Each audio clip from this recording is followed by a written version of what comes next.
My name is Ethan Ward. And this is the story of how the person I trusted the most nearly destroyed everything I spent years building. People see success and think it comes from luck, money, or connections. But the truth is, success is built on sacrifice, silent, painful, exhausting sacrifice. And for years, that's all I knew. Late nights, early mornings, missed birthdays, skipped sleep. Canceled plans. My entire life revolved around building a tech company I hoped would one day make a difference.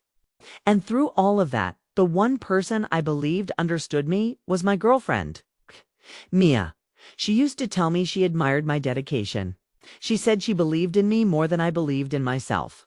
She said that when my big day came, she would be there, cheering louder than everyone. But sometimes people speak with their mouths and lie with their actions. Everything changed on the morning of our company's product launch, the day I had worked toward for nearly 5 years.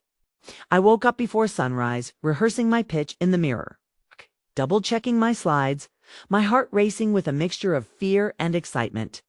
It was supposed to be the day everything finally made sense. And Mia promised she'd meet me at the venue. "Front row," she said. "I'll be the first person you see." But that morning, something felt off. I sent her a text. No reply. I called. No answer. I convinced myself she was getting ready. Maybe she didn't sleep well. Maybe she was running late. But deep down, a small, sharp feeling twisted in my stomach.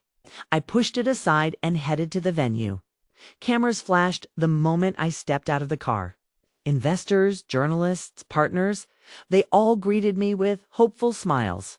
I kept glancing at the entrance, waiting for her face to walk through the door, waiting for the person who promised she'd never miss my big moment. She never came. And before I could even process the sinking disappointment, my financial manager rushed toward me, panic in his eyes. "Ethan, someone transferred a large sum out of the company account." My heart stopped. "What do you mean someone transferred it?" He pulled up the transaction.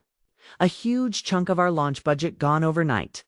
And the name attached to the transfer was one I knew better than my own. Mia, my girlfriend.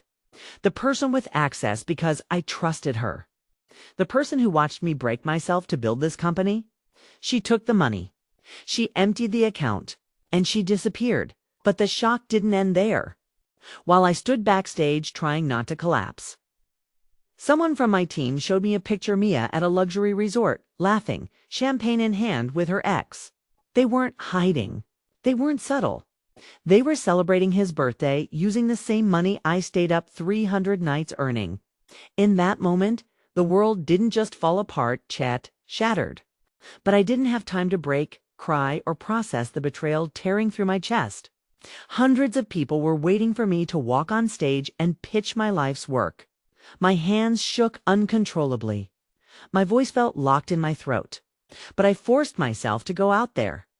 I forced myself to smile, to speak, to pretend my heart wasn't burning inside my chest.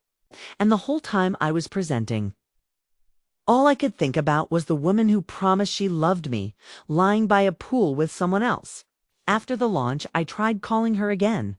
And this time, she finally picked up. No guilt in her voice. No fear, no apology. Just annoyance. She said, "Ethan, you need to relax." I needed a break. "You're always working. You don't pay attention to me anymore." I stood there on an empty rooftop, looking at the city lights below me, feeling like the biggest fool on the planet. She didn't feel guilty. She didn't feel sorry.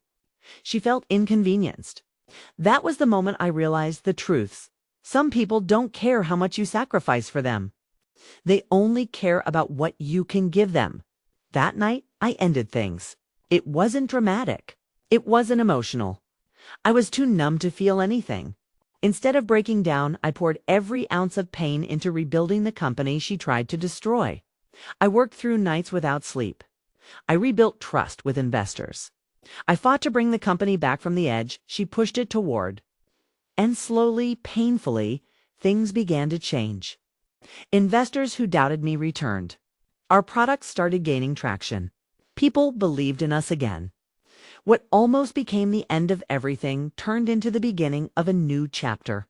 A stronger one. A smarter one. A version of myself I didn't know existed. Months later, Mia tried to come back. She called me. She texted me. She showed up at events pretending she missed me, pretending she regretted everything. But I wasn't the same person she walked away from. I had grown. I had healed. I had learned. I told her that she wasn't my failure, she was my lesson. A lesson that taught me that loyalty is priceless. Trust is fragile, and love without respect is poison.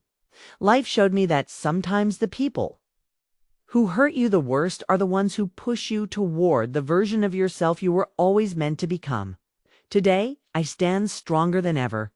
Not because I never fell, but because I chose to rise. And this isn't a story about heartbreak. It's a story about rebirth. It's about discovering your strength through pain, finding your value through loss, and realizing that sometimes the person who betrays you does you the biggest favor of all. Because when they leave, they make space for everything you truly deserve. And this time, I'm not losing anything. I'm only gaining.